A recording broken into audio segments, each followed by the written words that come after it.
이제 벌써 6번째 시즌이네요. 그쵸? 6번째 시즌에 이제 고린도전서 14장, 15장, 16장을 남겨놓고 있습니다. 그래서 이번 시즌에는 저희가 큰 문제가 없는 이상 이제 고린도전서를 이제 다 볼 생각이에요. 자, 우리 한번 지난 이야기부터 좀 살펴보면 좋겠어요. 이제 고린도 교회는 어떤 문제가 있었는가? 여러분, 고린도 교인들은 공적인 예배 자리에서 방언하는 것을 즐겨했습니다. 좀 지금 저희로서는 잘 상상이 안 가죠? 왜 공적인 자리에서 방언을 할까? 그것은 이제 그 당시 문화와 연결이 되어 있어요. 고린도 사람들은 방언을 하는 사람을 굉장히 신령하게 본 것입니다. 어떤 특별한 성도라고 생각한 거예요. 그러니까 이제 사람들이 모이면 이제 어떻게든 방언을 하려고 하는 거죠. 나 경건해, 나 신령한 사람이야. 이것을 이렇게 보여주고 나를 인정해줘. 이런 이야기인 것이죠. 그러다 보니까 예배가 정신이 없겠죠. 그렇죠? 이제 돌아가면서 말씀 전하고 기도하고 이러는데 갑자기 막 방언 기도를 막 해버리는 거야. 뭔 소린지 몰라 옆에서는. 그런 상황입니다. 이제 바울이 이 문제를 바로잡기 위해서 고린도전서 12장에서 14장을 쓴 것이죠. 그래서 12장은 어떤 것이었냐면 바울이 이야기를 해주는 거예요. 방언이라는 것은 경건의 지표랑은 아무 상관이 없다. 은사는 경건과는 무관하다. 이 얘기를 하는 것입니다.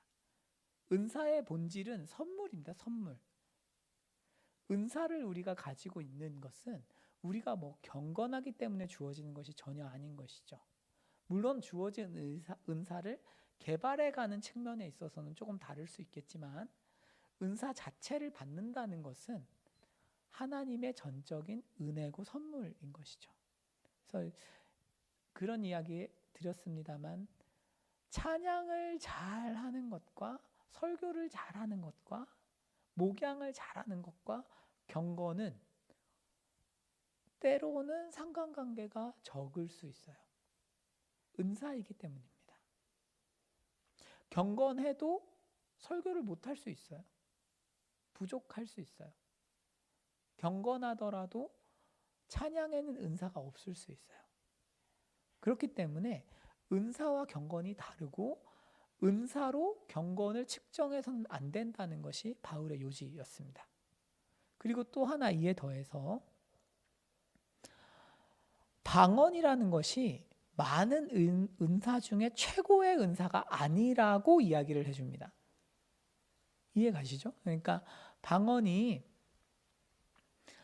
고린도 사람들이 생각하는 것처럼 영적이고 굉장히 좋은 은사인 것이 아니고 그냥 수많은 은사들 중에 하나, 은사들 사이에서 동등한 가치를 가지고 있는 것입니다. 말하자면 가르침의 은사와 방언의 은사는 동일하게 은사로서 절대적인 가치가 있는 것이지 그것이 나는 방언을 못하니까 이류 성도야. 이것은 틀렸다는 것입니다.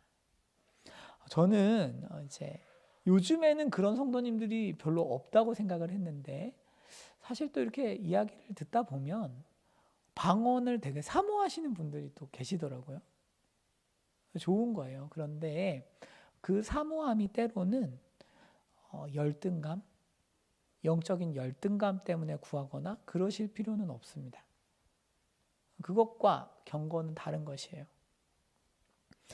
그렇기 때문에 방언을 소유한 사람이 방언이 아니라 다른 은사를 가진 사람, 방언을 가지지 못한 사람을 향해서 나만 못하구나 이런 생각을 하는 것은 옳지 않다. 이런 이야기가 12장이었습니다. 12장. 그리고 이어지는 장이 이제 13장이죠. 고린도전서 13장은 성경에서 가장 유명한 장 중에 하나잖아요. 사랑장이라고 해서 결혼식에 가면 많이 만나는 그런 장입니다. 그런데 사실 13장에서 바울이 대답하고 싶은 것은 예배의 본질입니다. 무슨 얘기냐 하면 이런 것이죠. 바울은 사실 이렇게 이야기할 수 있어요. 아주 쉽게. 공적 예배 시간에 방언하지 마라. 간단히 이야기하고 끝낼 수 있는데 바울은 문제를 조금 더 깊이 들어가는 것입니다. 왜 너희들이 공적인 예배 시간에 방언을 하고 싶어 하는지를 이야기하고 싶은 거예요. 그것은 무엇이냐 하면 사랑이 없기 때문이다. 이 얘기를 하고 싶은 거죠. 사랑이 없기 때문에 공적 예배 시간에 방언을 하고 싶은 거야. 근데 사랑이 뭐냐? 구체적으로. 감정이냐? 성경에서. 사랑은 성경에서 일단 고린도전서 내에서는 자기의 유익을 구하지 않는 것입니다. 사랑에 많은 특성들이 있어요. 오래 참고 온유하고 뭐 이런 것들이 있어요. 그런데 그것의 종착점, 가장 중심에는 뭐가 있냐 하면 자기의 유익을 구하지 않는 것입니다. 타인의 유익을 구하는 것이죠. 말하자면 예배 시간에 왜 자기의 유익을 구하고 있어? 이것이 바울이 이야기하는 것입니다. 방언을 한다는 것, 예배 시간에 공적인 시간에 방언을 하고 알아듣지 못하는 말을 하면서 자신의 경건함을 뽐낸다는 것은 사실은 다른 사람의 유익을 구하고 있지 않는 태도다. 그렇기 때문에 하면 안 된다는 것이죠. 바울이 13장에서 그런 이야기를 하였습니다. 자, 그래서 12, 13장은 이제 배경을 깔고 본질을 설명했다면 이제 14장에서는 질문에 대답을 하는 것이죠. 공적 예배에서 방언을 해도 됩니까? 라는 이 질문에 구체적인 답변을 합니다. 한번 14장 1절입니다. 우리 같이 한번 읽어보실까요? 시작. 사랑을 추구하며 아멘. 여기 보시면 이제 바울이 이런 이야기 하는 것입니다. 13장에서는 사랑이 최고야 이 얘기했죠. 사랑이 없으면 아무것도 아니에요. 이렇게 이야기를 했어요. 그런데 또 이렇게 말을 해놓고 바울이 걱정하는 것입니다. 그러면 사랑하려는 태도, 타인의 유익을 구하려는 태도만 있으면 되는 것이냐? 이제 바울은 은사도 열심히 개발을 해야 돼. 이 얘기를 하는 거예요. 헷갈리실 수 있어요. 자, 다시요. 무슨 얘기냐면 사랑하는 태도가 없이 예배나 공동체를 섬기는 게 문제라고 이야기를 한 다음에 사랑이 정말 중요하다. 사랑 이외의 것은 마치 하나도 중요하지 않은 것처럼 이야기를 13장에서 했습니다. 14장에 와서는 뭐라고 하고 있어요? 신령한 것들을 사모해라. 이게 은사거든요. 은사를 사모해라. 이렇게 추구해라. 이 뜻이에요. 무슨 이야기냐 하면 우리가 사랑이라는 것은 타인의 유익을 구하는 거잖아요. 그렇죠? 그럼 타인의 유익을 어떻게 구합니까? 은사로 구하죠. 은사로. 그렇지 않습니까? 아니 찬양의 은사가 있는 사람이 타인을 어떻게 섬기겠어요? 찬양으로 섬기는 거죠. 그러니까 찬양을 더 잘하려고 애를 써야 되는 거죠.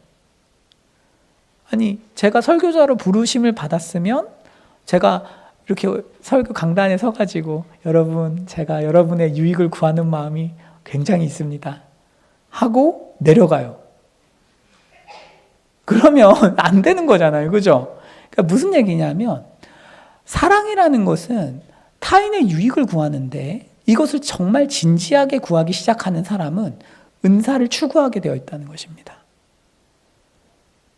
은사를 추구하게 되어 있어요.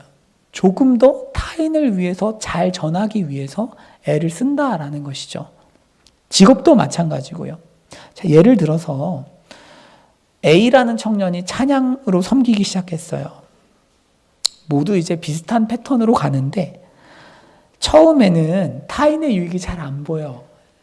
나를 얼마나 드러내고 인정받을 것인가에 좀 매몰되어 있습니다. 그런데 이제 자기의 유익에 이제 매몰되어 있는 상태죠. 은사를 사용하지만 자기의 유익을 구하는 상태. 이게 이제 고린도 교회 상태라고 할 수 있어요. 그리고 어떤 청년은 조금 마이크가 좀 하울링이 나는 것 같아요. 네, 이전이 좋았습니다. 네, 감사합니다. 네. B라는 청년이 있다고 해봐요. B라는 청년은 너무 이제 소위 말하면 A라는 청년이 관종 같은 거예요. 쟤는 찬양으로 왜 이렇게 관심 받으려 그래? 찬양은 마음으로만 하면 돼. 그리고 자기는 관심받을 생각은 없지만 최선을 다해서 하지는 않아요. 이것은 성경을 오해하는 것입니다. 건전한 것은 뭐냐 하면 C라는 청년은 예를 들어서 자신이 찬양으로 타인을 섬긴다는 것을 확실히 인지하고 그렇기 때문에 보다 잘하려고 하는 상태, 이것이 성경이 말하는 건전한 상태예요. 사랑이라는 태도를 가지고 은사를 발전시켜 나가는 것이죠. 인간은 죄성이 있어요. 그래서 교회 섬김이든 직장에서든 학업에서든 12, 13, 14장을 막 오가는 거죠. 어떤 때는 자기를 위해서 하고 어떤 때는 좀 게을러져서 그렇게 실력이 중요해? 막 이러면서 이제 난 존재가 중요해. 이러면서 이제 안 하고. 그런데 여러분 가장 균형 잡힌 상황은 뭐냐 하면 하나님께서 주신 은사를 귀하게 여기고 타인을 위해서 쓰기 위해서 애를 쓰는 것입니다. 엄청난 에너지가 드는 것이죠. 그래서 은사를 통해 자신을 드러내고 싶을 때도 있고 게을러가지고 뭐 하나님만 영광 받으시면 되지 이런 명제 뒤에 숨기도 하는데 사실 스스로를 정직하게 돌아보면 사랑을 추구하면서 은사를 사모해야겠죠. 자, 그러면서 바울이 여기서 은사 중에 방언보다는 예언을 추구해야 돼 이 얘기를 해요. 여러분 이 예언이라는 것은 제가 다시 한번 말씀드리면 예언은 말씀 선포인데 잘 적용된 말씀 선포예요. 다시 말씀을 전하는 것인데 이 말씀이 공동체와 개인의 상황에 맞게 전해지는 말씀을 예언이라고 해요. 고린도전서에서. 그러니까 예언을 사모해라 이런 이야기를 하고 있어요. 그 이유가 뭘까요? 자, 그 다음 한번 봅시다. 2절에서 5절인데요. 우리 같이 한번 읽어보면 좋겠어요. 시작. 방언을 말하는 자는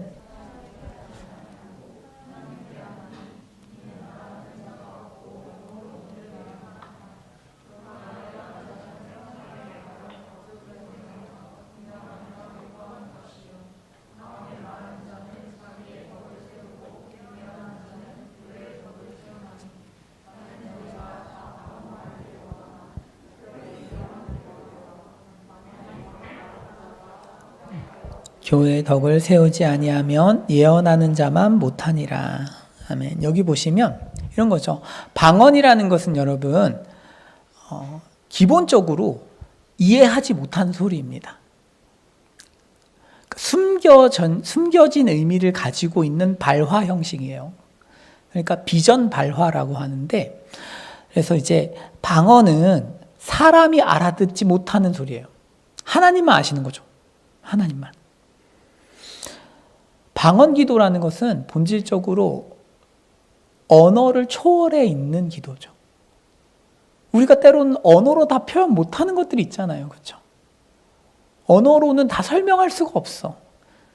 내 무의식 이런 것들 설명할 수가 없어요. 되게 중요한 건데 방언 기도하면 그런 부분들의 유익이 있죠. 다만 기도하는 사람도 내용을 몰라. 기도를 듣는 사람도 내용을 몰라요. 이게 방언 기도예요. 그래서 개인적으로는 좋은 기도인데 공적인 예배 시간에는 아무도 몰라. 이 얘기죠. 그래서 다른 사람에게 유익을 끼칠 수가 없죠. 이와 대조적으로 말씀을 적용해 주는 사람이 있어요. 이렇게 소그룹 시간이나 이럴 때 저 이런 고민이 있어요. 이러면 누구누구야 내가 말씀을 배웠는데 이 말씀을 이렇게 적용해 보면 어떨까? 이런 게 이제 예언이죠. 예언. 그러면 듣는 사람이 유익을 얻죠. 그렇죠? 그래 내 문제를 이렇게 바라볼 수 있고 해석해야겠구나. 이렇게 순종해야겠구나. 유익이 있는 것입니다. 그러니까 바울이 이 얘기하는 거예요. 방언은 공적인 자리에서 유익이 없어. 예언은 유익이 있어요. 이런 점에서 예언을 많이 하라는 것입니다. 그래서 방언을 말하는 사람은 자 보세요. 4절이 중요한데 방언을 말하는 사람은 자기의 덕을 세운다 그래요. 사실 이제 제가 이 단어가 나올 때마다 설명을 드리는데 덕이라는 단어는 우리나라밖에 없어요. 무슨 얘기냐면 집을 세운다는 뜻이에요. 말하자면 자기를 세운다 이렇게 이해하시면 돼요. 그러니까 자기를 영적으로 세워요. 방언 기도는. 예언은 뭐예요? 교회를 세워요. 교회를. 집을 세우는 거죠. 교회를. 여러분 그래서 우리가 공동체로 모여서 예배할 때 우리가 가진 은사를 잘 쓴다라는 것은 혹은 못 쓴다라는 것은 세움이 기준이 되겠죠. 다른 사람을 얼마나 세울 수 있느냐가 우리가 은사를 잘 쓰고 있는가 아닌가의 기준이 되는 것이죠. 자, 그러면 만약에 이렇게 생각해 봅시다. 세움의 태도가 없어. 그 공동체에. 그러면 어떤 일이 일어날까요? 저희 6절부터 한번 봅시다. 6절부터 8절까지 우리 같이 한번 읽어보겠습니다. 시작. 그런즉 형제들아 내가 너희에게 나아가서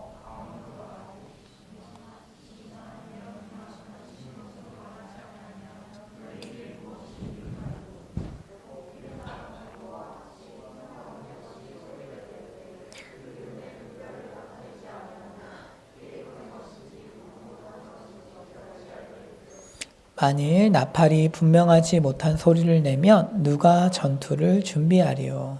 아멘. 바울이 가정을 하는 거죠. 야, 그러면 이렇게 가정해 보자. 이러면서 이 얘기하는 거죠. 만약에 니들 그렇게 방언 좋아하는데 내가 너희들한테 가서 방언 기도만 하면 어떻겠니? 이 얘기죠. 그럼 너희들이 무슨 유익이 있겠어? 이렇게 가정을 하고 있습니다. 그러면서 바울은 그런 은이 잘 생각해봐라. 지금 소리는 나는데 분명하지 못한 소리라서 아무도 그 소리를 듣고 뭔가 행동할 수가 없다면 이 전투를 누가 하겠느냐. 이 얘기를 하고 있습니다. 고린도 교인들은 이런 환상이 있었다 그래요. 방언을 하면 영적 아우라가 이렇게 막 빛난다고 생각했대요. 그 당시 문화에서. 그러면서 이제 방언을 하면서 다른 사람들이 자기를 보는 어떤 감탄과 존경과 이런 것들을 이제 즐긴 것이죠. 내가 얼마나 대단한 성도인가, 뭐 이런. 바울이 이거를 뒤집어서 뭐라고 얘기하냐면, 방언을 공적인 자리에서 사용하는 건 네가 경건해서가 아니라 어린 애라서야 얘기죠. 네가 어린 애기 때문에 그런 행동을 하고 있는 거야. 이런 이야기를 하고 있습니다. 그래서 인간의 귀에는 날카로운 소리고 그냥 시끄러운 소리일 뿐인 것을 계속 네가 하고 있다 지금. 너 애야 애 이런 거죠. 이게 우리가 신앙생활 하면서 경험하는 어떤 역설이랄까요? 그렇죠? 그러니까 나는 되게 열심히 하고 잘하고 있고 다른 사람들을 보면서 왜 저러나 이런 생각을 하고 내가 좀 많이 좋은 성도인 것 같은데 하나님 앞에서는 그렇지 않는 거죠. 사실은 내가 애구나 이런 것들을 알게 되는 것입니다. 자, 그래서 9절에서 11절입니다. 우리가 따로 본문을 읽지 않기 때문에 이렇게 구절들이 나오면 그냥 같이 읽어주세요. 한번 같이 읽겠습니다. 시작. 이와 같이 너희도 혀로써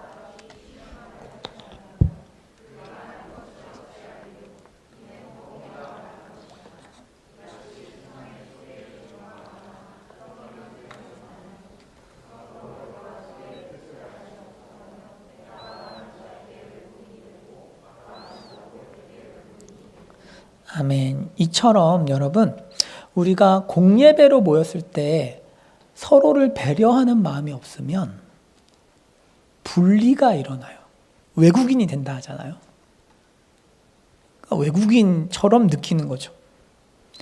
그러니까 고린도 성도들 중에 소위 말하는 기득권들은 예배 시간에 방언을 하는 것입니다. 그러면 고린도 교회에 예배를 드리러 오는 혹은 같이 신앙생활을 하는 사람은 그 순간에 외국인과 같은 입장이 되는 것이죠. 같이 예배를 드리는데 소통이 안 되고 연합이 안 되고 분리되어 있는 기분을 느끼는 것입니다. 한 공간에서 같은 시간에 예배를 드리는데 예배자들 사이에 벽이 생기는 것이죠. 그리고 그런 경우에 예배가 예배다울 수가 없겠죠. 여러분, 우리가 그 예배를 회복해야 된다 이런 표현을 많이 씁니다. 그죠? 예배를 회복해야 됩니다. 그런데 예배를 회복한다는 게 도대체 뭘까요? 그냥 기도를 열심히 하면 되는 것인가? 혹은 그냥 성도님들이 한 분 한 분 다 거룩하게 열심히 살아서 주일에 오면 되는 것인가? 아마 둘 다 맞겠죠. 그것도 예배 회복의 일부인데, 사실 이제 제가 고린도전서 14장을 읽으면서 내린 결론은, 성경이 말하고 있다고 제가 생각하는 것은 그 예배 시간에 얼마나 타인을 배려하는 정신이 녹아져 있는 예배인가인 것 같아요. 그 예배 시간에 순서 하나하나에 얼마나 타인을 배려하는 정성과 에너지가 들어가 있는가. 그게 예배가 회복되는 것이죠.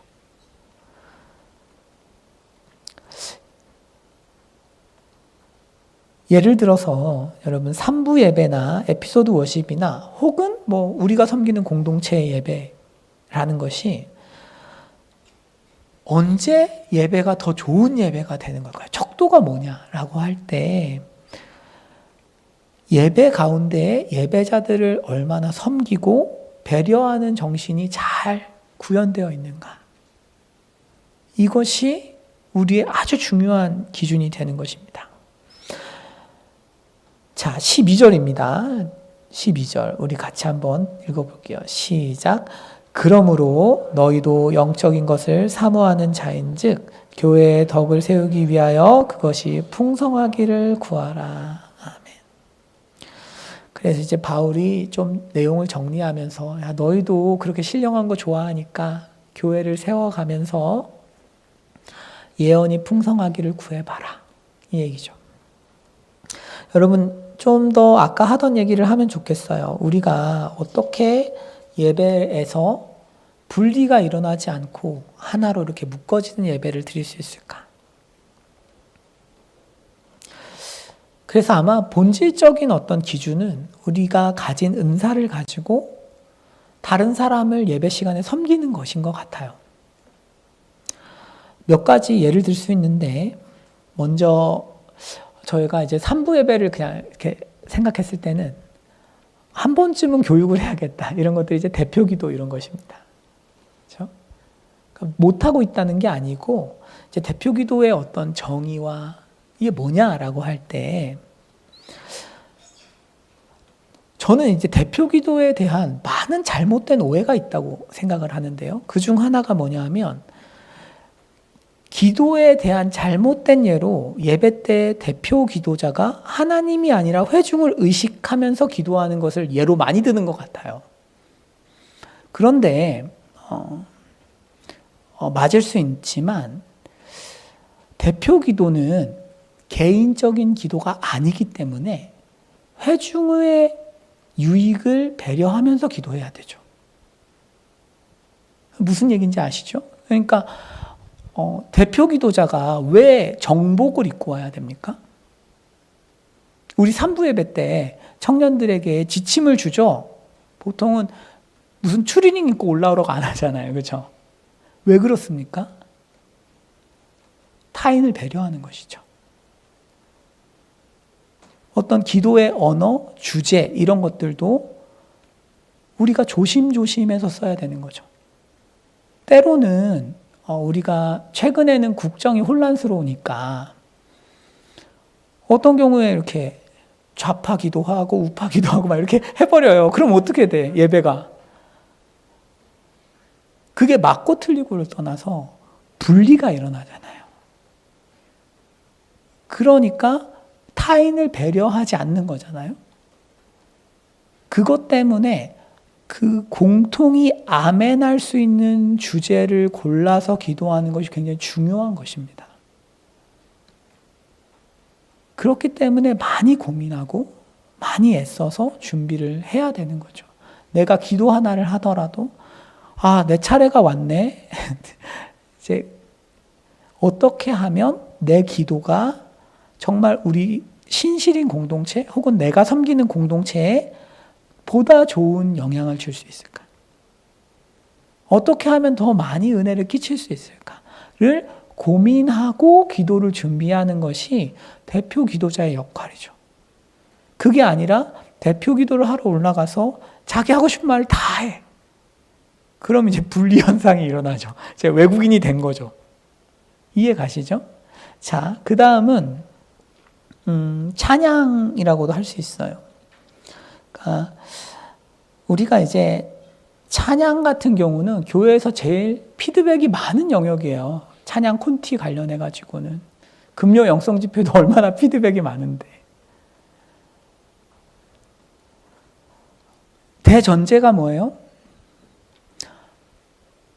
찬양을 했을 때 회중이 외국인처럼 느끼면 안 되는 거죠. 회중이 배려받는 기분이 들어야 되죠. 이게 굉장히 중요합니다. 그러니까 찬양 역시도 아까 이제 우리 찬양팀 한 분하고 이제 신방하고 대화하는데 하나님만을 신경 쓴다는 명제 뒤에 숨으면 안 돼요. 찬양팀은. 그러려면 혼자 해야 돼. 찬양을. 찬양팀은 회중을 섬기는 팀이에요. 그래서 이제 나이 드신 분들이 이제 장년분들이 많으면 당연히 아는 곡들로 선곡을 해야 되는 거고, 청년들이 많으면 청년들의 선호를 반영한 곡들을 선곡해야 되는 것이고, 그런 의미에서 우리가 곡들을 선정하고 같이 고민하고 찬양하는 것은 굉장히 중요하다고 할 수 있어요. 선곡, 여러분 이제 새 곡이 계속 신곡이 도입돼야 되는 이유가 뭡니까? 성경은 새 노래로 찬양하라고 하거든요. 왜 신곡이 나와야 돼요? 그것도 회중의 유익을 위해서죠. 계속 같은 것만 하면 지겹잖아. 그러니까 주제에 맞는 곡들을 같이 회중하고 갈 수 있는 곡들을 잘 골라야 되는 것이죠. 그래서 성령 안에서 우리가 진부해지지 않으면서 또 적당히 새로운 그 속도 조절을 한다는 게 보통 어려운 게 아닙니다, 여러분. 이걸 잘하면 예술인이죠, 예술인. 그래서 우리 찬양 인도자들 굉장히 열심히 하고 있어요. 이런 측면에서 정말 신경 많이 쓰고 있는데, 그래서 우리가 찬양이라는 게 또 외국인처럼 되면 안 되고 분리가 일어나면 안 되고, 또 한편으로는 내가 모르는 찬양이 나왔을 때 또 열심히 배우려고 해야겠죠. 또 그래야 공동체가 되겠죠.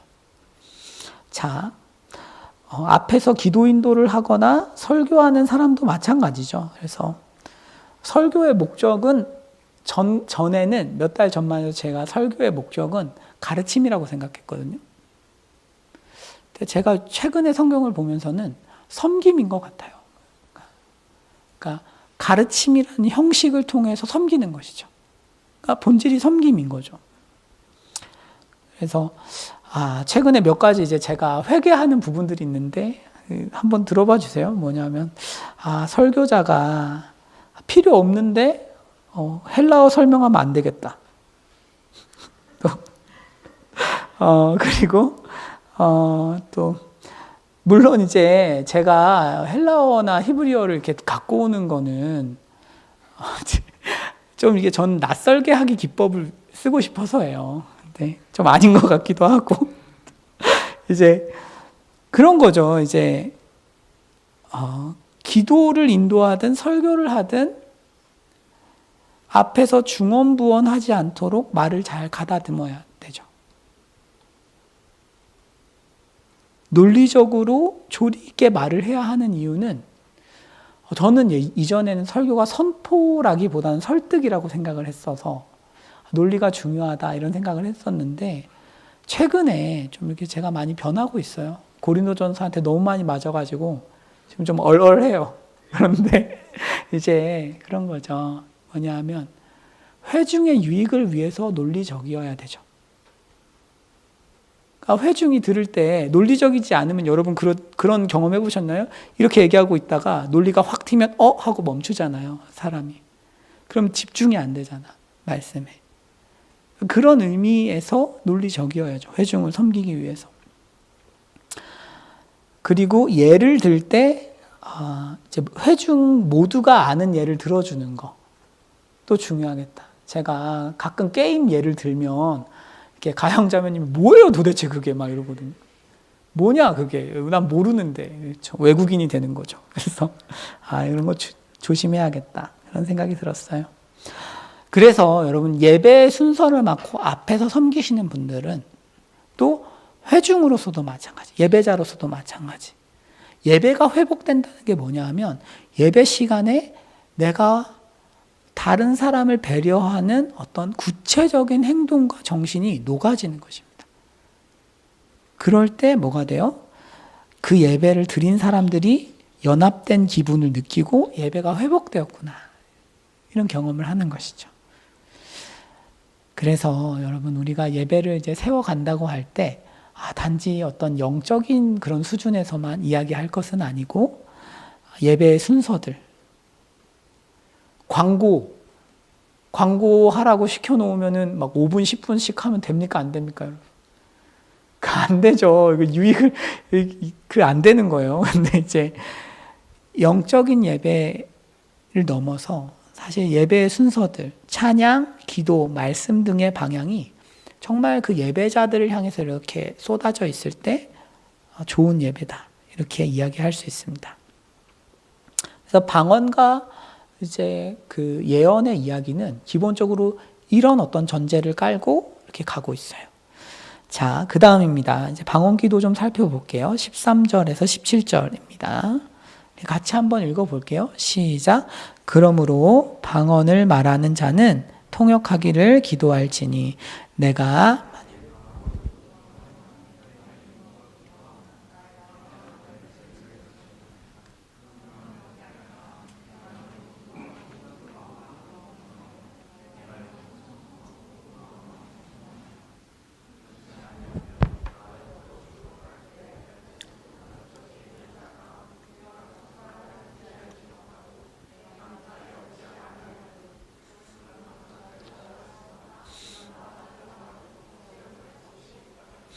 아멘. 여기 보시면 바울이 지금 이런 얘기죠. 공적 예배와 모임에서 방언을 하지 말라는 게 아니고 통역이 있으면 해라, 이런 거죠.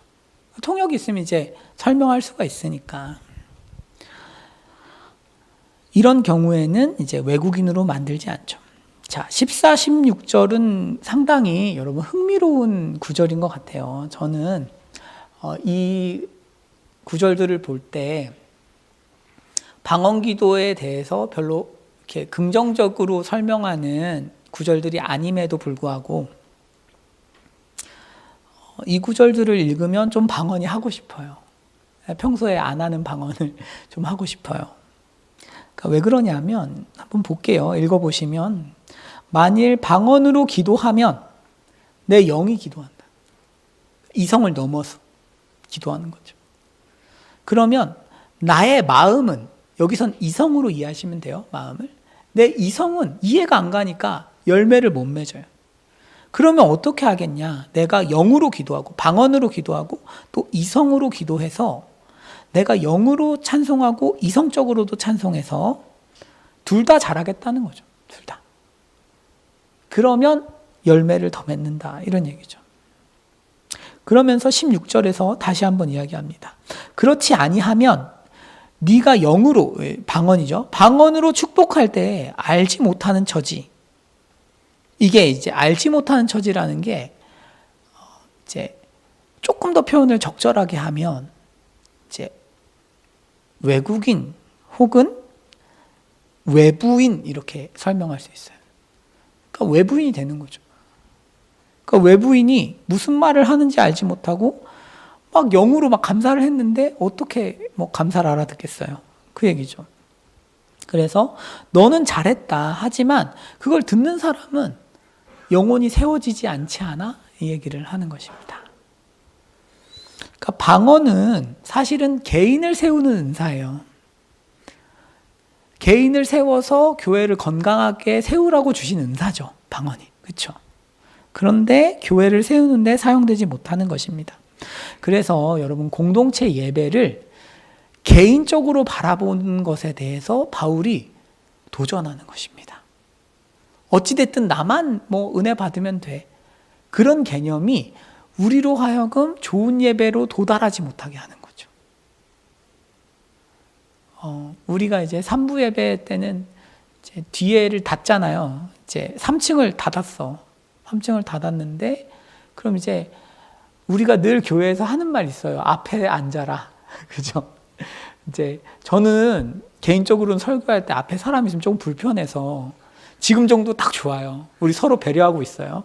그런데 또 이제 설교자마다 다르기도 하고, 이제 앞에 사람이 차 있으면 좀 더 힘이 나기도 하고, 뒤를 비워줘야 오시는 분들이, 늦게 오시는 분들이 앉을 수가 있어서, 사실은 이런 것들도 우리가 어떤 좋은 예배를 만들어 가는 데 있어서 깔린 정신이 이제 타인의 유익을 구하는 것이죠. 나만 예배를 잘 드리면 되느냐? 바울이 아니다. 예배를 같이 세워가야지. 이 얘기를 계속 도전하고 있는 거죠. 그러니까 방언이라는 것이, 목사님 이게 방언에 대한 이야기 아닙니까? 네, 맞습니다. 방언이라는 이것이 거대한 상징이고 또 메타포이기도 하죠. 무슨 얘기냐면 방언을 통해서 내 개인적으로 나만 좋으면 된다는 식의 그런 예배 형식과 예배 태도를 바울이 도전하는 거죠. 우리에게. 과연 그게 맞느냐? 거죠.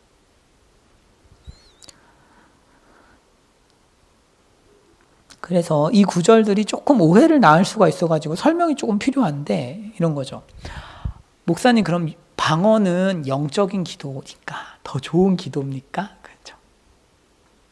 아니 무의식을 넘어서 언어의 한계를 초월해서 기도하니까 더 좋은 기도인가? 그렇지는 않습니다. 그렇지는 않고, 사실 보완을 해주기는 해요. 보완을 해주기는 해요. 무슨 얘기냐면 방언을 했을 때 단점이 있어요, 여러분. 한번 보실게요. 티스턴 이야기인데, 그 다음 한번 넘겨주시면 이렇게 돼 있어요. 여러분, 우리가 논리적으로만 기도하면 사실 그 사람은 기도의 신비를 체험하기가 어려울 수 있어요. 그러니까 내가 생각하는 걸 기도하는 거니까. 그렇죠?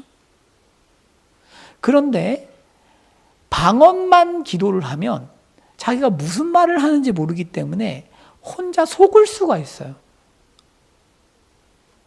그러니까 내적으로 자기 혼자 하나님 음성이 아닌데 하나님 음성을 우길 수가 있다고. 이해 가시죠? 그래서 사실은 둘 다 성령에게 열려 있어야 돼요. 그래서 우리가 말로 논리적으로 하는 기도도 필요하고, 또 방언으로 하는 기도를 통해서 우리의 어떤 어려움들을 토로할 수 있죠. 풀어낼 수 있죠. 그런 의미에서 둘 다 있으면 좋습니다. 어떤 것이 이렇게 떨어진다 이런 건 아니에요. 그리고 여러분, 방언이 없더라도 사실 성령 충만한 상태에 돌입하면 어때요? 내가 생각하지 않은 말이 막 나오죠. 그러니까 방언을 내가 못 받았어요. 그렇다고 해서 내가 이성에 제한돼서만 늘 기도하냐? 그렇지 않단 말이에요. 무슨 얘기냐면 성령 안에서 기도를 하게 되면, 성령 충만해서 기도하게 되면 어떻게 돼요? 내가 이성을 사용해서 기도하는데 깊은 자리로 들어가요. 내가 생각하지 않았던 기도들이 막 나와요. 그렇죠? 그렇기 때문에 사실 방언을 받지 못했다고 해도 큰 문제가 없어요. 하나님께서 그러나 분명히 이 귀한 은사, 방언 귀한 은사입니다. 그래서 이런 것들을 이렇게 나눠주시고 좀 더 기도하기에 애쓰게 만드실 수 있어요. 그래서 저는 방언 기도를 언제 하냐 면 개인적으로 책 볼 때 해요. 집에서. 그러면 제 방에 혼자 이게 제정신 아닌 사람 앉아 있는 것처럼 들릴까 좀 걱정해요. 나중에 천둥이가 오해하는 거 아닐까요? 제 천둥이는 제 아들 이름입니다. 그래서 걱정인데 이제 공적인 자리에서는 안 하죠. 그래서 이제 우리가 이게 방언 기도가 그렇다고 해서 더 깊고 이게 없으면 뭐 내가 이성을 초월을 못하고 이런 건 전혀 아니다. 이 얘기를 좀 드리고 싶었어요. 그런 건 전혀 아니고 우리가 말로 기도하고 논리적으로 기도하더라도 하나님 앞에서 충분한 시간과 하나님께 마음을 드리면 얼마든지 어떤 그런 것들이 일어난다라고 이야기할 수 있어요.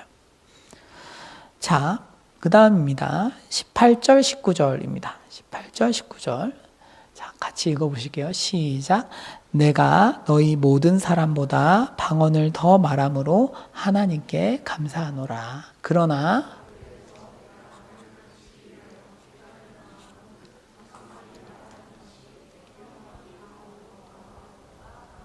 아멘. 여기 보시면 바울이 18절에 이렇게 쓰죠. 내가 너희들보다 방언 잘해. 그렇죠?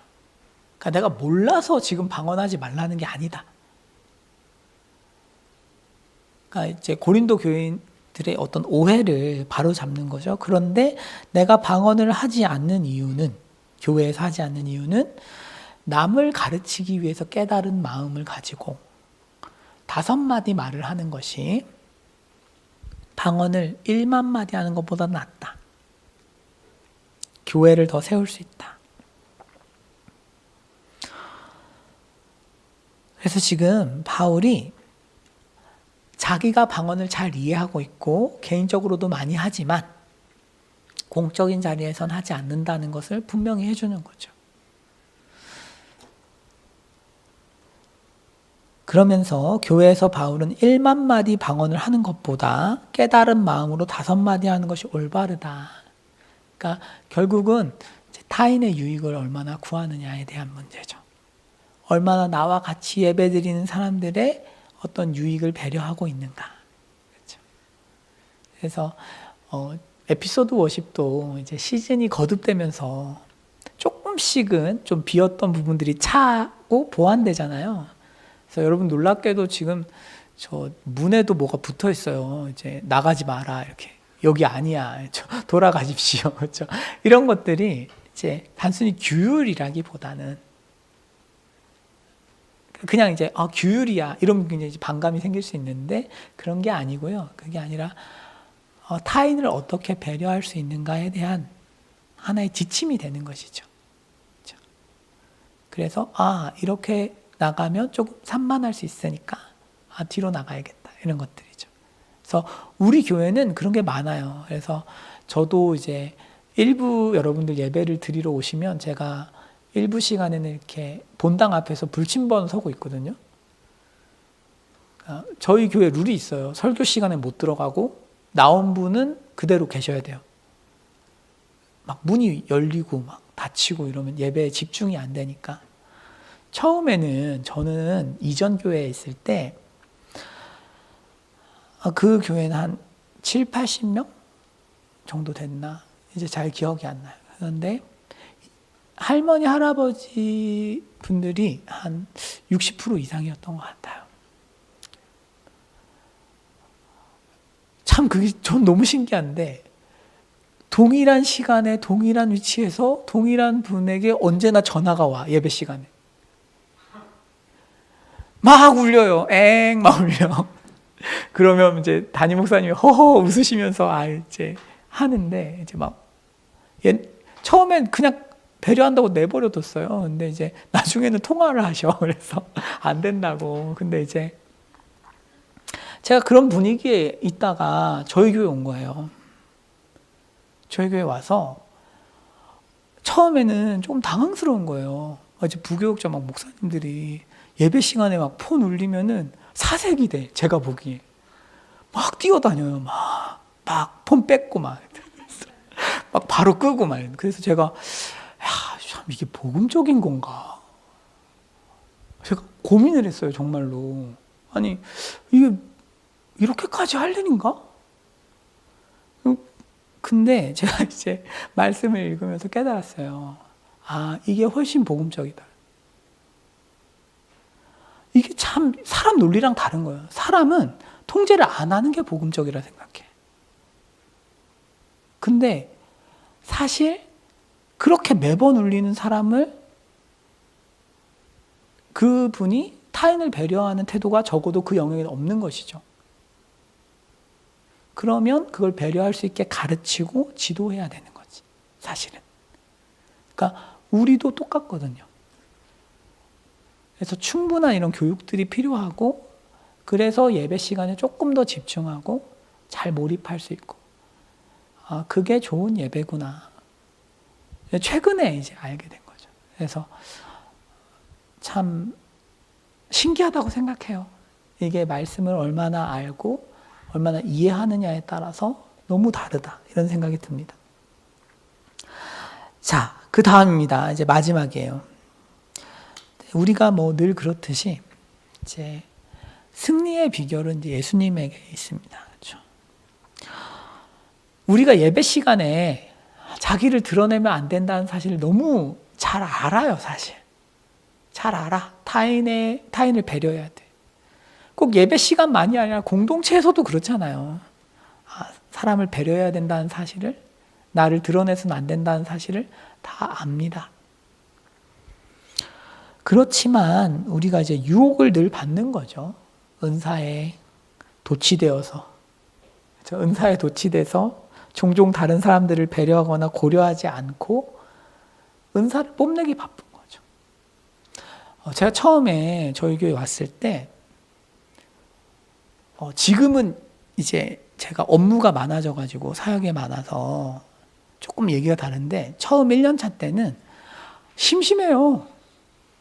그러니까 되게 할 게 많지 않아. 그러니까 뭐 하냐면 이제 새벽 설교 열심히 준비하는 거예요. 그럼 이제 새벽 설교 저 몇 분 하냐면 그때 24분 했어요. 24분. 그러니까 제가 강단에 올라와요. 그럼 6시에 끝나는 거예요. 새벽 기도가. 보통 5시 45분에 끝나요. 그러니까 근데 이제 그때는 제가 잘못한다는 생각 없었어요. 내가 뭐 되게 잘못했나? 아니, 말씀을 열심히 준비해서 뭐 잘 전하면 되는 것이지. 사실은 은사를 뽐내는 거죠. 룰이 있잖아요. 그렇게 하는 이유가 있다고. 일찍 끝내는 이유가 있어요. 지금은 저 칼같이 끝내요. 오늘은 칼같이 끝냈어요. 그러니까 이게 제가 최근에도 이제 예배 시간 관련해서도 제가 찬양 인도자들한테 고마운 게 있어요. 뭐냐면 딱 시간 되면 끝내줘요. 그런데 여러분 찬양 인도 해보시면 나중에 아시겠지만 어려워요. 유혹이 있어. 한 번 더 돌릴까? 이런 거 있어. 왜 없겠어요. 저도 설교 끝내야 되는데 계속 얘기하고 있잖아요, 지금. 그러니까 그런 유혹이 있어. 그러니까 우리가 그런 유혹들이 있는데 어떻게 이런 유혹에서 승리할 수 있는가 하고 할 때 예수님께서 우리에게 성육신하신 것을 기억하는 건 참 중요한 것 같아요. 말하자면 예수님께서 우리에게 맞춰주신 거잖아요. 그렇죠? 이 땅에 오셔서 우리의 언어로 우리가 이해할 수 있게 하늘의 진리를, 사실은 저는 어떤 생각을 하냐면 어떤 의미에서는 그 과정에서 사람들이 왜곡하여 이해할 수밖에 없는 부분이 생기죠. 그렇지 않나요? 이게 쉽게 이야기하면 사람들은 자기식으로 이해를 하는 경우들이 많거든요. 여러분, 병원에 가시면 의사들은 쉬운 것도 의학용어를 쓰잖아요. 왜 그러겠어요? 그거는 뜻이 왜곡되니까 그렇죠. 뜻이 왜곡되거든요. 그런데 그거보다 훨씬 정밀해야 되는 것이 하나님의 언어죠. 사실은 하늘의 진리죠.